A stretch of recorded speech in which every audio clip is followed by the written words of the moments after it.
Greetings ladies and gents, it's Jake here, and there can be no denying that the world of the Arkhamverse is one chock full of numerous secrets and Easter eggs. In fact, this series is so massive that many of these secrets have gone unnoticed by several Dark Knights, and that's exactly what we're here to resolve today.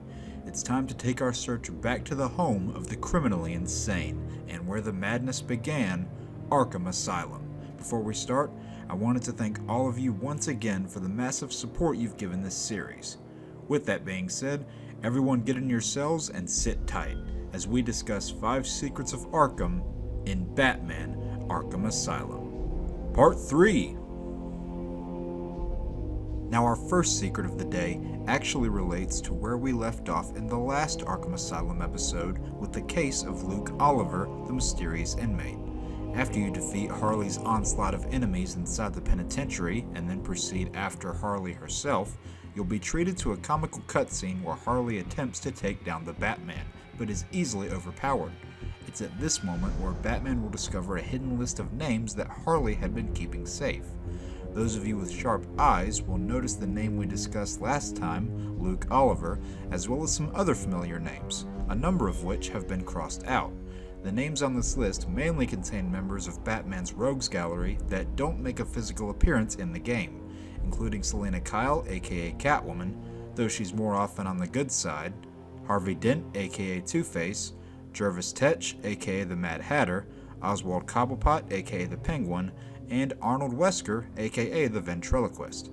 It seems as though Killer Croc and Clayface were the only ones who felt like attending this party. Maybe Joker should work on his sales pitch. Next on our list, we're heading to the other significant building in Arkham West, the medical facility. Now everyone likely remembers their first encounter with the Scarecrow in the lower floor of the building. Batman starts coughing, you hear the Scarecrow's laugh, and this is where the horror aspects of the game really start to kick in. Well, something you may not have known is that in one of the offices on this floor, you can find a magazine which references the Injustice Gang.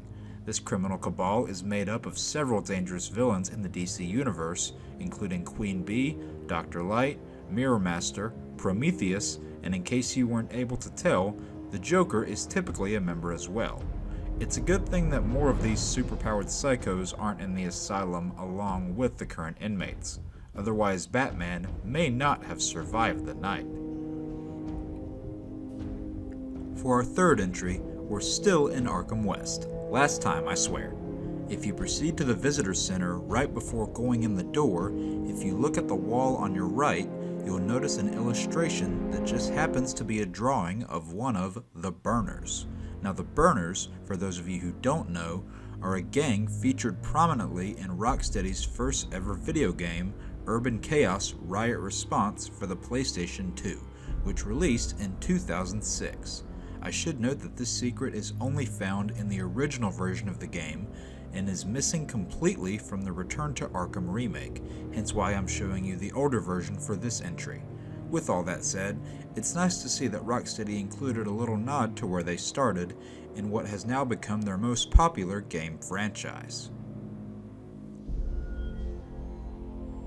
Nearing the end at number 4, we're going to be looking at one of the various interview tapes that can be found across the island.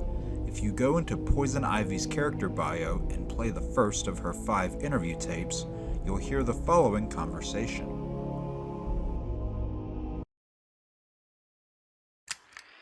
Patient interview. Pamela Lillian Isley, November 12th, 11:33 a.m. Good morning, Pamela.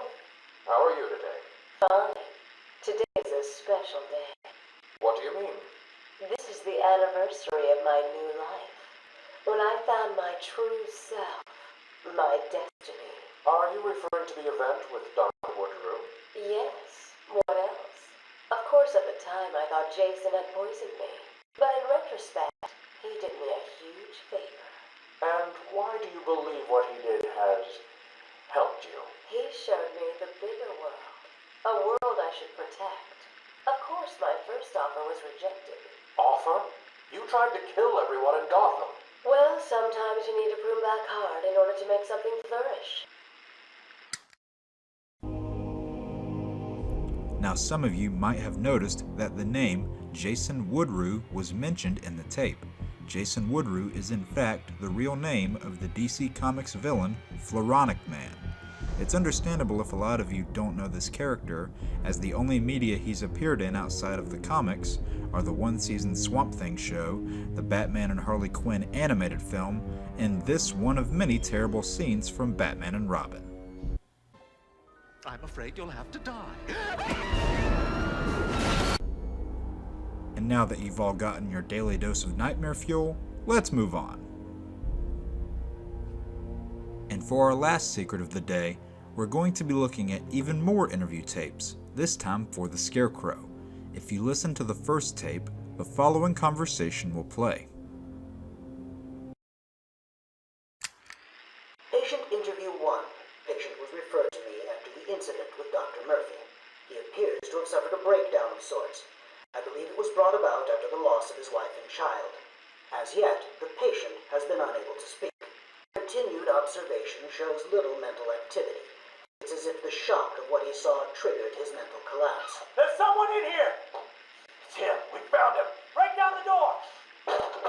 Note to self, as ever, it is difficult to continue my research under such conditions. Step away from Dr. Combs!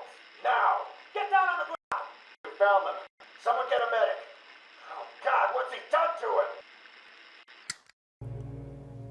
As you may or may not have noticed, two of the doctors name dropped are Dr. Murphy and Dr. Combs.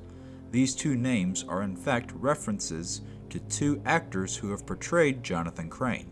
Cillian Murphy portrayed the character in Christopher Nolan's Dark Knight trilogy, while Jeffrey Combs voiced the character in the new Batman Adventures cartoon. I always find it interesting whenever past DC alumni get their names mentioned in games like this, and I think this was a very noble move for Rocksteady to do this. Let's see who gets that joke. Regardless, this detail has always been a favorite of mine. And with that, another episode wraps up. 5 Secrets of Arkham in Batman Arkham Asylum, Part 3. Thank you all for watching this episode, and I hope you were able to enjoy it and learn something new about the Batman mythos. If this was the case, please throw your batarangs at the like button, glide down to the comments with your own thoughts, share this video with your Bat family and friends, and subscribe if you want to see more. Peace out, Gothamites.